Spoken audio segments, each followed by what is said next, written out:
Okay, welcome to chapter 10. I'm flipping the pages in my book. I am back on page 399, and this is where the learning objectives are in the book. Here they are on the slides also. So the intro to long-term care can be found on page 400 to 401. It runs into 402 also. It encompasses numerous services. Um, there's a lot to long-term care. So review the chapter. Please let me know if you have any questions, of course. There's home-based services, there's community-based services. Individuals may require long-term care from functional deficits arising from so many things, chronic conditions, cognitive impairment, traumatic accidents, just natural disease process. There can be all kinds of reasons why long-term care is needed. Here's a table from your book, or figure, I should say. Cognitive impairment may lead to functional decline. Absolutely. If someone cannot remember to brush their teeth or take their medicine or even turn the gas off on the stove or simple safety things like that, that's somebody who's going to need some long term care. The nature of long term care is discussed on page 402, and it goes all the way to 406. Variety of services, individualized services. So it's very important to individualize and customize services to each person's needs. Now, the facilities that cater to this type of healthcare population, they don't necessarily uh, aim to meet somebody's needs like a hotel would. So very different services here. You cannot expect a long-term care facility to resemble anything such as a hotel or uh, what am I trying to say? I'm trying to explain it but not be ugly. Um, so read the book, read your chapter, and you take from it what you will. Well coordinated total care is great in theory. It rarely happens, but that's what we want. Maintenance of whatever function that the patient has is great. We want them to maintain and not get worse. And of course, long term care is for an extended period of time. There's another figure from the book. The nature of long-term care. This is continued. So the book goes through all of this. Quality of life is very important. Um, when you get into goals and care plans and why is the patient here and what are we going to do for that type of patient, we really go to quality of life. There's current technologies, evidence-based practices. What is the best way? How do we care for these type of patients the best way that we possibly can and can have excellent outcomes? Long-term care services, all of these are mentioned. Every one of these are important when it comes to long-term care. Respite care, that may be a term you haven't heard before, so be sure to read about that. Housing, public and private, for long-term care services, that is a real thing, and that can be an issue for certain communities. And then ultimately, end of life care is very important when we're considering long-term care services, because the inevitable is all of us will, reach end of life, and we want what is best for the human, whether it is your idea or my idea, or hopefully everyone has the right to choose how they decide to spend their end of life. There's another figure from the book. Oh, all these figures. Users of long-term care. So 50% of long-term care users are younger than the age of 65. Very true. There's either developmental disability, intellectual disability, patients with chronic diseases that they have a hard time managing, especially at the end.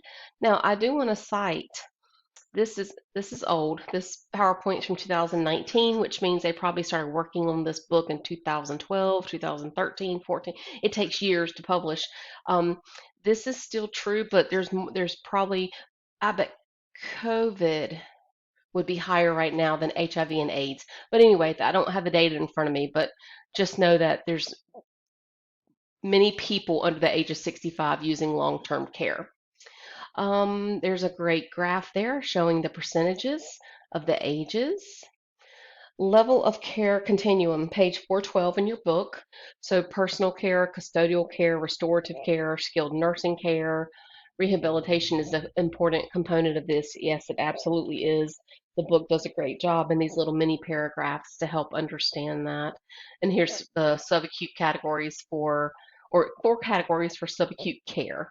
And yes, and many skilled nursing facilities and even some home health agencies can do all of these. They try to be very dynamic. That way they can serve the population well.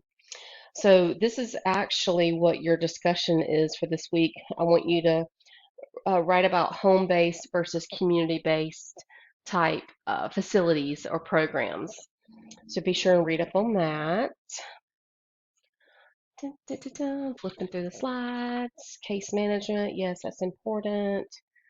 So much of this is important. This is just good information. And for, long-term care is maybe not something that you thought about at your stage and age of life, but it certainly is a booming business in the United States healthcare system because eventually, majority of people are going to need it for one reason or another. Okay, so institutional long-term care continuum, yes. So we have residential and personal care facilities. This is mentioned on page 421. Then it goes into the difference between assisted living and skilled nursing facilities. They are different. Specialized care facilities. The big thing with the, am I getting ahead of myself? On page 423, hang on. I am getting a little ahead of myself, I think, but I'm going to say it anyway. You have to be certified to be able to collect Medicaid, Medicare dollars. And that's spoken about on that page too. And many facilities are dual certified between a nursing facility and a skilled nursing facility. Okay, let me get caught up on this PowerPoint. CCRC contracts. There we go, on page 425, I found it. 3 common RC, different level of services are located on one campus. Let me know if you have any questions about that. And then institutional trends, utilization, and cost start on page 426. Insurance for long-term care. So this is something newish. 50 years ago, there was no such thing. 30 years ago, but they've been offering long-term care insurance, I would say, I don't know. I don't even know if the book says. I'm going to say 15 years, 20 years. I could be wrong. But this is something that I personally have not invested in yet, just because it's newer and I'm not sure what it covers. And I do not right now have any disabilities or chronic issues, but I can see where this would come in very handy. I just don't know the cost of it to have it as an insurance. I do, however, know that the cost of long-term care is very high and can be completely devastating to financial savings or your planning for your retirement, etc. Many people do not get the long-term care they need because of the inability to pay for it. There's just and I'm talking about people who planned and they planned well and arrived at the end of their life or arrived with a chronic disease, not being able to take care of themselves, needing long-term care and not being able to pay. And it can be very financially devastating. But anyway, read the chapter. Please let me know if you have any questions, and I hope you enjoy reading about this.